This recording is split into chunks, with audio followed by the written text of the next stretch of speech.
Good morning, everybody, the grade 11s. Thank you for attending this webinar. I see there are still people signing up, so we'll give 2 minutes or so for them to join us, then we will continue.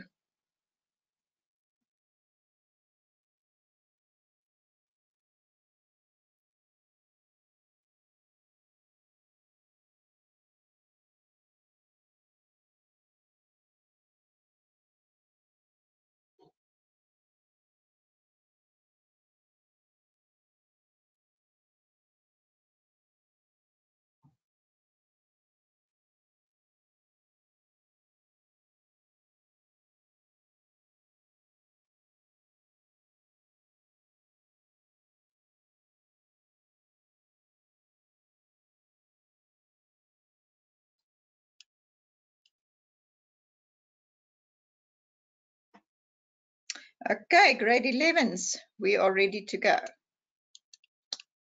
Good morning, everybody. I'm Wendy Pepler, Chief Education Specialist of Languages. I just want to point out that you will not be able to see me today, as there we are having problems with connection. Signals are possibly too weak to have cameras on. Before we begin this webinar, let's cover some of the basics. If you are struggling to hear me, make sure your audio is on and your speaker volume is turned up. You will automatically be muted when joining the session. Should you have any questions, you can ask your questions in the question box below or on your right. Download this presentation in the handout box below on your right. Please remember to do this before you log out at the end of the session. You will also find all this information in the question box below or on your right. Remember to send us your questions. Attendees are encouraged to ask questions and leave comments. However, irrelevant or inappropriate comments will result in the attendee being dismissed from the session. If we did not get your question, please send an email to academics@impact.co.za. Questions in the question box will be answered and made available afterwards. If you did not receive the questions and answers, please send an email to info@impact.co.za. You can visit Impact YouTube channel for recordings of the session, but these sessions have also been made available on Impact's webpage, so you can find all the sessions there.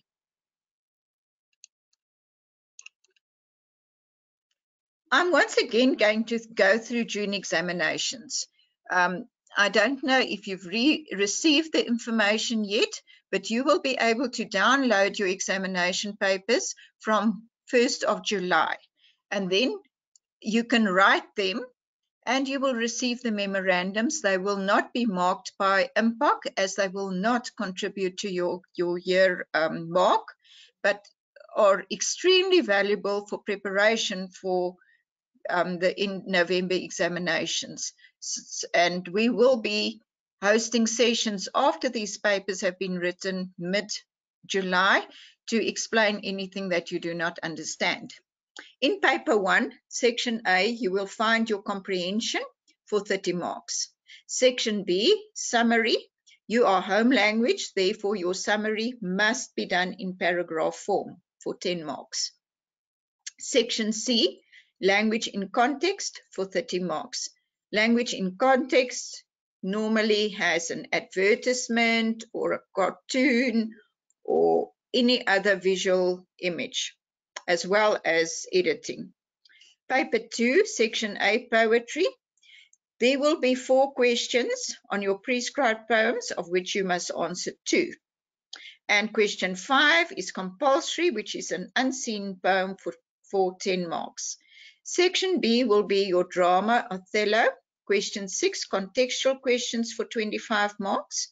And a literary essay, question 7 for 25 marks. Then paper 3, essay for 50 marks and 2 transactional texts. What must you study for this examination before you write it? The following poems: Journey of Magi, A Piece of Earth, Do not go gentle into that good night. London, Their Lonely Betters, and Notes on Answering an Unseen Poem. And then Othello, you have to study the entire play.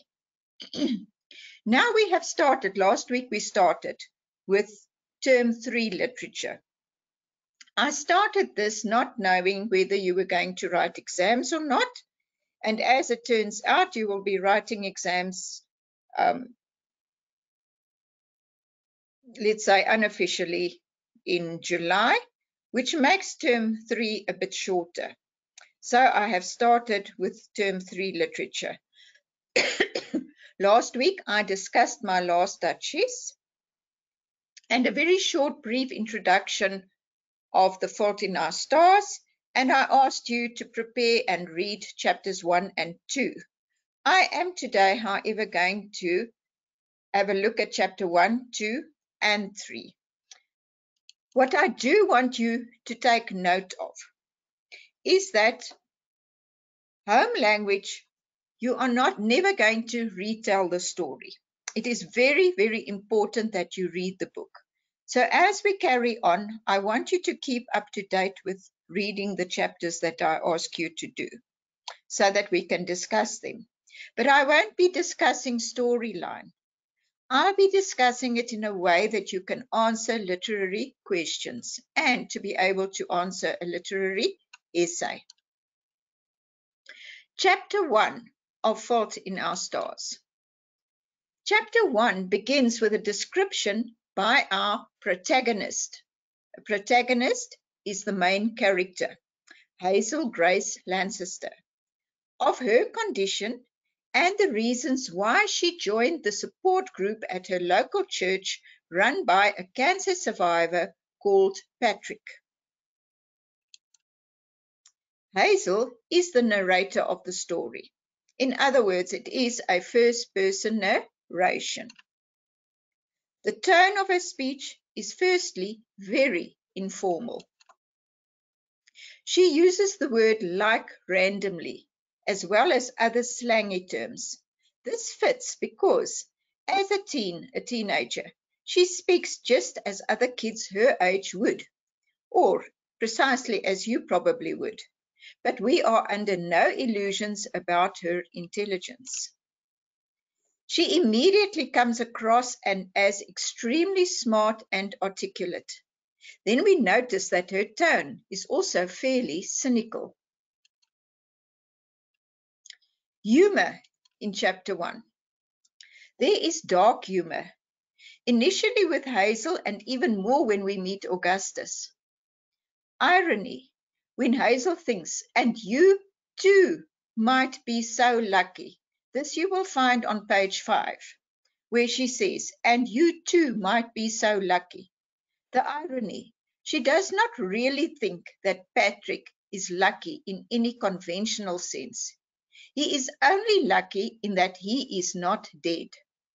And those options are presented as darkly comical here.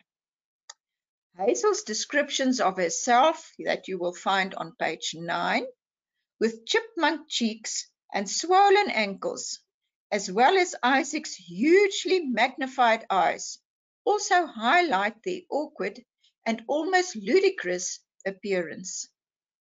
She lightens the spirit of the group dynamic by making fun of Patrick's insistence that they are literally in the heart of Jesus. You will find this on both pages 14 and 16. Patrick is speaking metaphorically, and everybody knows it. That is when they come to this place to the support group where they hold it, then he says to them, they are literally in the heart of Jesus when they enter this building. Note also Isaac's sarcasm. Thank you for explaining that my eye cancer isn't going to make me deaf.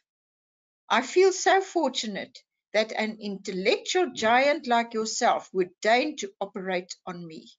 That you will find on page 15. Note also, this dark use of personification to identify Augustus's cancer as in the person of death. Osteosarcoma sometimes takes a limb to check you out. Then if it likes you, it takes the rest. That you will find on page 18. I hope you notice at this point how important it is that you have actually read this chapter. Otherwise, I fear you may be lost in this discussion. Chapter 1, Character Files. I said here character file Hazel. I want you to start character files on the characters. Take a book, do it on computer, whichever way you would like to do it. As soon as you find something new about a character, add it to the character file.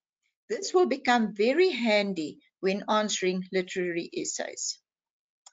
Hazel. She has had cancer since she was 13, and her situation is desperate. Every day is board time for her, since there is no hope of a cure for her thyroid cancer, and her lungs have been irreparably damaged. So now you know, Hazel was 13 when she was diagnosed with the cancer.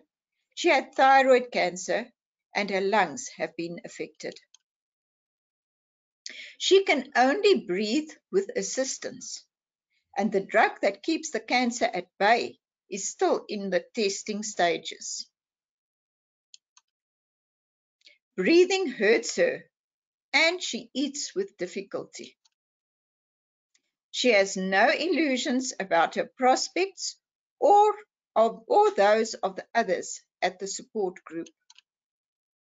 On top of this, she is diagnosed with depression, for which the so-called cure is being with other young people in the same dreadful condition as she is. Here you will see that is the advice she was given, was to join this support group. She is unsentimental and faces the realities of her situation with great courage. Note her attitude towards religion. The chapter is set in their local church, and the young people meet there to receive the comfort of the love of Christ as presented by Patrick. Remember, he said they are in the heart of Jesus when they enter there.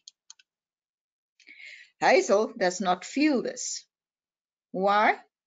Her attitude towards religion. Her cynicism stretches to include Christian practice, and she is dismissive of all the sentimentality associated with the rituals of the support group. This theme is important as it also contrasts Hazel with Augustus, whose family is a conventional Christian one. Can you already see here could be a question contrasting the two, either in your contextual questions or as part of a literary essay?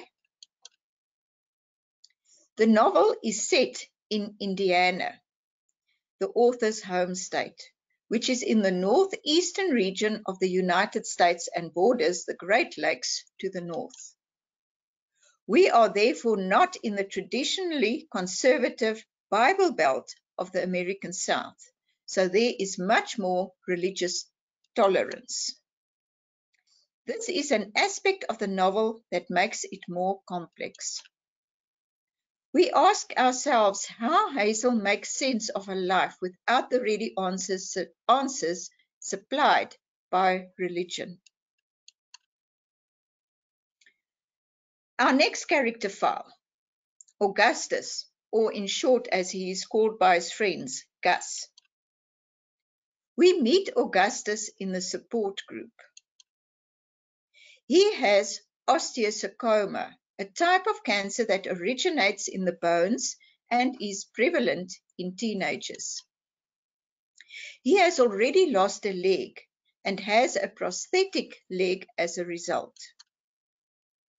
He is immediately struck with Hazel, and later we find out that she resembles his ex-girlfriend, Caroline Mathis.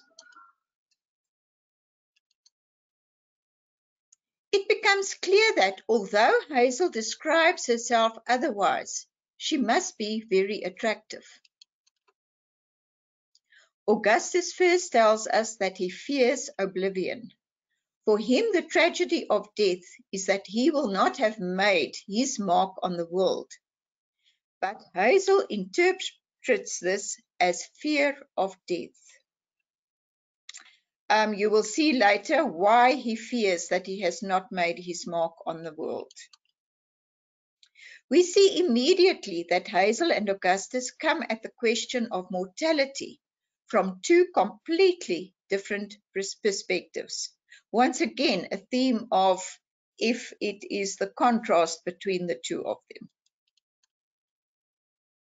For Hazel, who sees things in a very large framework, informed by her wide reading and considerable intelligence, our lives are tiny, insignificant fragments when seen in the context of the planets, the cosmos, and infinite time.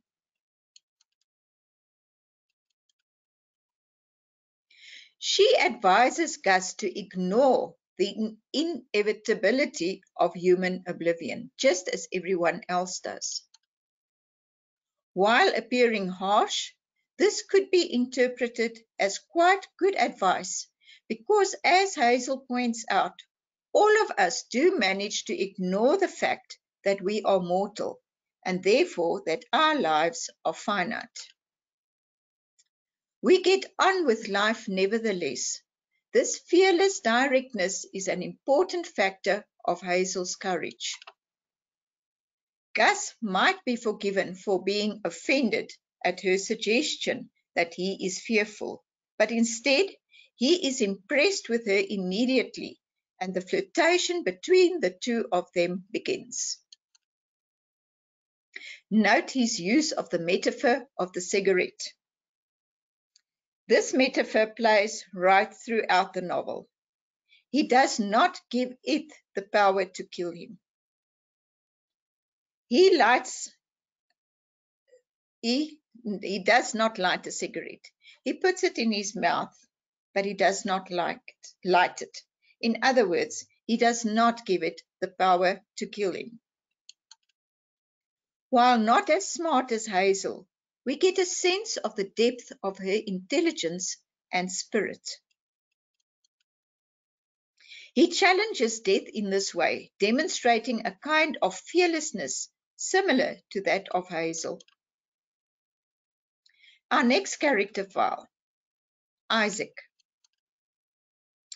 Isaac is the reason Gus appears at the support group. The cruelty of his cancer is that it is in his eyes, and the knowledge that he is to have his second eye removed the next week is a bitter reality for him. He and Monica are spending as much time together as they can while he can still see. The question of the viability of maintaining a relationship while suffering a disability is dealt with in this character. Their mantra, always, becomes a tragically ironic symbol. Remember, always. Hanging on to relationships and friendships is incredibly difficult for these young people.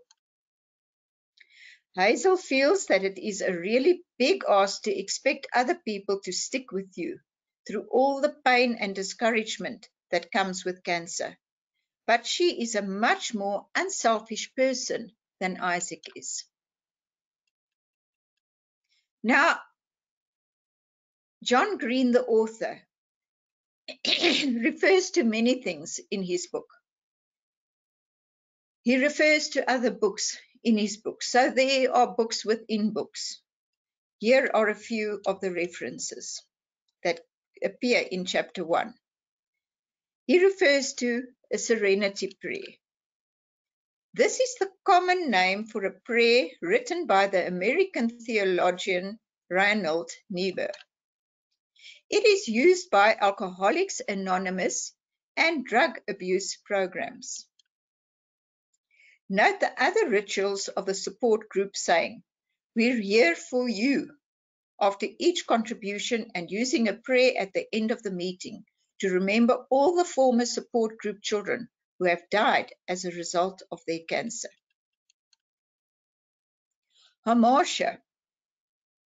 This reference comes from Aristotle, who first defined the nature of the tragic hero. For him, it was important that the hero, while an essentially good person, contains some tragic flaw that leads to his downfall. Hazel's studies are demonstrated to include both ancient and modern literary influences. Yes, she is studying. V for Vendetta.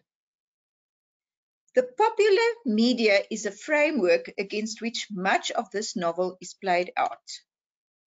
John Green says often in his commentaries and interviews that he wanted to show that kids with cancer are like other ordinary children, and the movies, videos, games, TV shows, and music groups featured in the novel do much to convey this sense to us.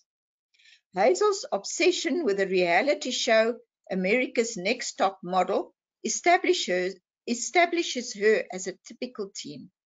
But the fact that she watches this show with her mom also emphasizes their close relationship in that they do silly girl stuff together. V for Vendetta features a romantic hero in the mold of Guy Fawkes, who has set himself up to save the world from a fascist totalitarian dictatorship.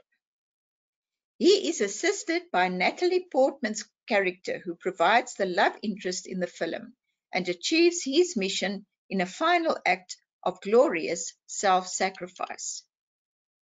We are intended to take note of the fact that Augustus wants to see this film as it speaks to his character, reinforcing his earlier revelations about his fear of oblivion. Again, another type of question is why would Augustus be interested or so interested to watch this film? And it would say it speaks to his character, reinforcing his earlier revelations about his fear of oblivion. Chapter 2's references.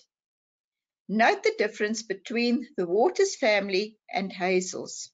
Remember at the beginning I said the religions differ. The Waters family have a strong Christian center. You will see reference to this on page 28. Augustus makes fun of all the encouragements around the house, and Hazel recognizes how cliched they are, but she does not judge his family for their unsophisticated take on the use of language. Hazel is immediately accepted by Gus's family. The inadequacy of language to express comfort, support, and understanding is highlighted here. In other words, they are a family who actually express their comfort, they express their support, they express their understanding. The Waters family has embraced the simplicity of time-worn, much repeated phrases.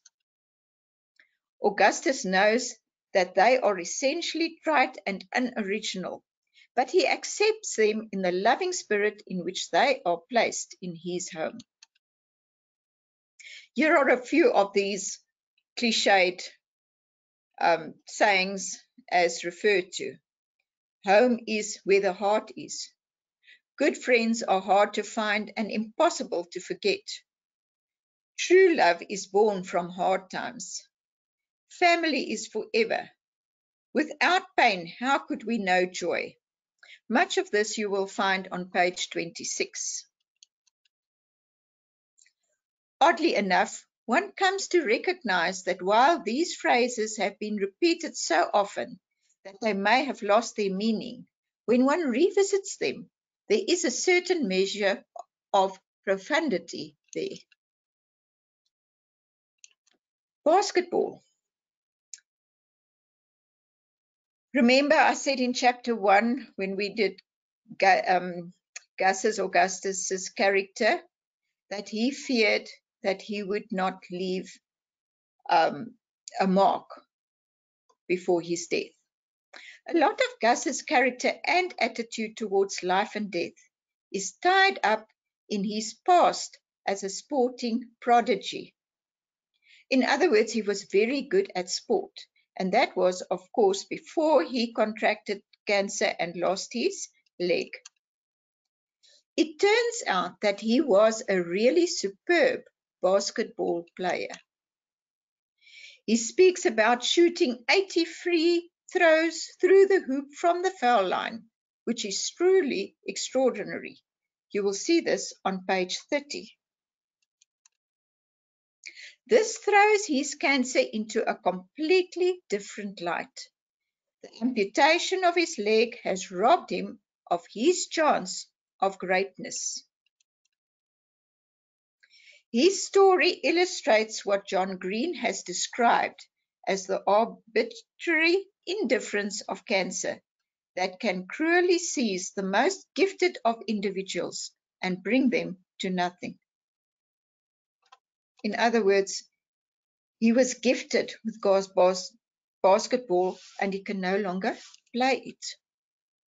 No wonder Gus fears oblivion. He is haunted by the wasted potential that his illness has forced on him. Notice that Augustus does not speak of it or act self-pitying in any way. He just has a deep need to feel that he has served humanity in some way. It is this need of his that is highlighted. He has, however, managed to distance himself from the sport that has become wrapped up in his sense of the entire pointlessness of everything. An imperial affliction. I hope you have read it and that this is not new to you. This is a book within the book. Hazel tells Augustus about this novel that she reads obsessively. This you will find on page 33. We are told that it has become a Bible to her. We learn that the author, Peter van Houten, is a recluse, but that Hazel feels some kind of deep connection with him. He seemed to understand her in weird and impossible ways. She doesn't know him, he doesn't know her. Yet he seemed to understand her in weird and impossible ways. And this she felt when reading this novel. This novel is going to be central to much of the action of this novel. Once again, the novel within the novel. Hazel is searching for something, and when she and Augustus set off to find the author, her journey toward locating these assurances begins. The Price of Dawn. Contrasting the deep literary and philosophical nature of the novel that Hazel loves, the books that Gus is into are intensely shallow and formulaic. The Price of Dawn is a story about Staff Sergeant Max Mayhem, an absurdly implausible hero. Page 34. It is largely a fictional invention of John Green's. It is solely based on Gus's favorite video game, Counterinsurgents 2.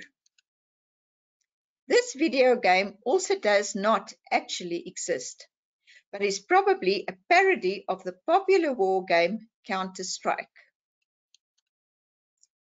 The important thing to note here is that once again, Hazel and Gus are placed in opposition in their worldview through their preoccupations. The Hectic Glow. The Hectic Glow is a band, the name of a band. This is Augustus's favorite band, and is completely fictitious. In other words, it does not really exist. It is fiction. It's in the book. They have become the subject of some amusing memes on the internet with an imaginary fandom, imaginary band members, song titles, etc. John Green, the author, has comically placed them alongside the many meaningful influences in this novel as a small joke, another aspect of his humorous style. Important to note after reading chapters 1 and 2. As teenagers, Hazel and Augustus have a measure of independence, but at no point is parental control absent. Augustus is not allowed to entertain a girl alone in his bedroom. Cancer perks are acknowledged as a fact of the existence of these two sick young people, but that does not extend to their lifestyle or behavior. Now we'll carry on to chapter 3. I know I didn't ask you to read this, but I think after discussing these parts of chapter 3, go and read it and pick up what I have discussed in these notes. In chapter 3, we learn a little about Hazel's American literature class. Remember, I said she's actually studying. Frederick Douglass, known for his exceptional speaking eloquence and his razor-sharp anti-slavery writings, was an African-American social reformer, abolitionist, and statesman, orator, and writer. He escaped slavery in Maryland and rose to become a national leader of the abolitionist movement, in other words, to abolish the separateness or segregation, the most influential African American of his time. It's a pity that class attendance is so low in light of the importance of this historic figure in the American literature genre. This is the class attendance, the classes that Hazel attends. We learn from Hazel telling us that she is in college. And in this chapter, her college class is mentioned in passing. Her experience of attending her American literature class is sharply contrasted with her experience of reading The Price of Dawn.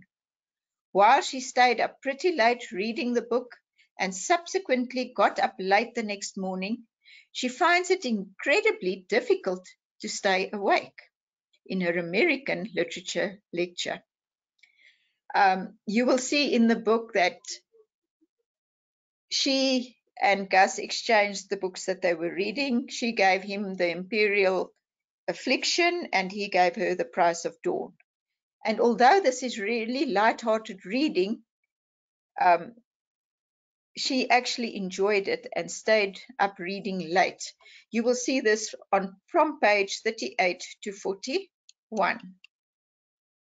The fact that the lecture auditorium is mostly empty, remember we said the low attendance of class, shows that it's not a class that is highly valued by other students.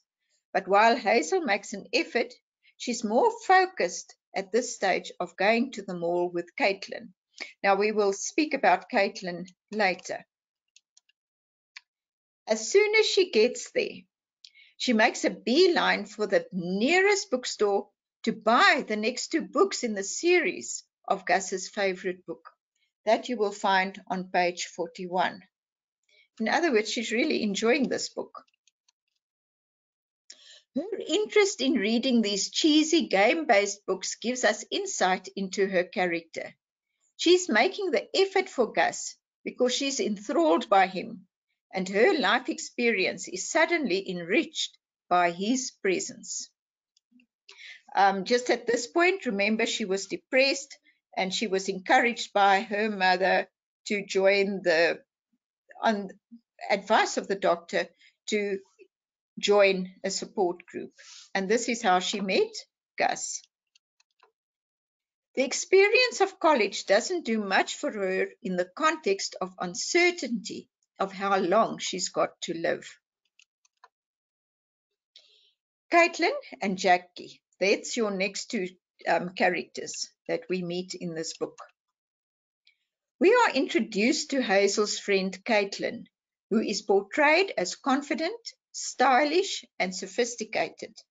So much so that she even adopted a vaguely British accent that everyone just accepts, even though she's a 16-year-old from Indianapolis. You will find that on page 42. This contrasts the two girls' positions on normalcy.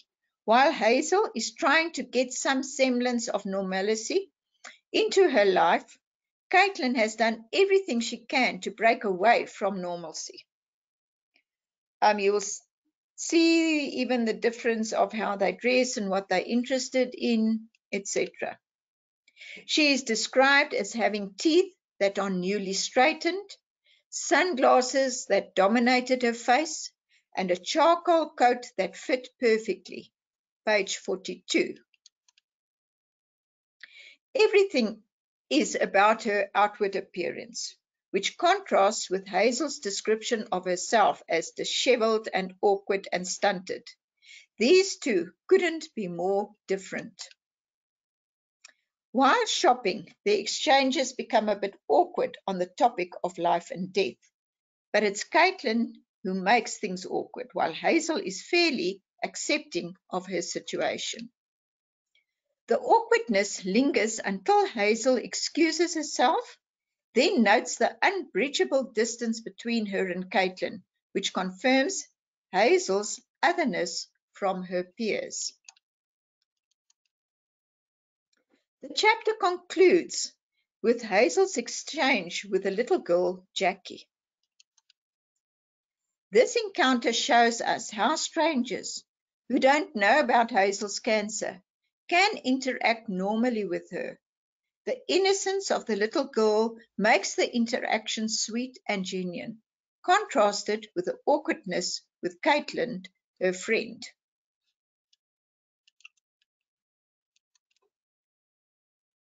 The separateness of cancer. Chapter 3 highlights how separate and other Hazel is compared to normal teenagers. We saw it now very distinctively between her and Kaitlin, but it is in general compared to normal teenagers. For instance, her mom makes a big show of it being her 33rd half birthday. She's 16 and a half years old, which only serves to highlight the context of her cancer. Hazel says that her mom was super into celebration maximization, which shows us her mom's keen awareness of the fact that Hazel came very close to dying.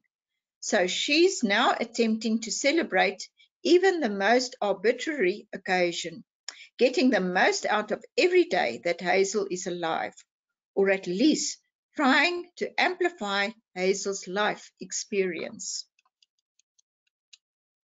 It's anything but normal and continuously highlights Hazel's cancer instead of detracting from it. Hazel's assertions that her college class is boring, that she would rather make plans to go to the mall, make her attempt to appear normal. But when she meets Kaitlin at the mall, it's revealed that her teenage shopping experience is anything but. I ended up just picking out some flip-flops so that I could have something to buy. Kaitlin's character is intended to highlight this wide chasm between Hazel's life and normalcy. Now, in the next 2 weeks before we meet again, I want you to reread chapters 1 and 3 and to read chapters 4 and 5 before our next session. This will help you to understand any discussions about these chapters. While reading, Please study your notes in your study guide as well. That also helps you to understand this and to be able to answer examination questions on this novel. Next time, we will also be studying the poem The Night Train by Faisal Johannisi. So, be prepared for chapters 4 and 5 as well as The Night Train. If you have any questions, you can post them on the right-hand side in the question box. Or if you have not posted them in time, you can send any additional questions to academics@impact.co.za. We will be sending these questions and answers to you. If you do not receive your questions and answers, please send an email, as I said in the beginning, to info@impact.co.za. Before you log out, please remember to download the presentation that you have got the notes on these questions on this presentation. If you are not registered with Impact, contact us at info@impact.co.za. Thank you for attending this. I hope you learned something out of this. Until next time, goodbye.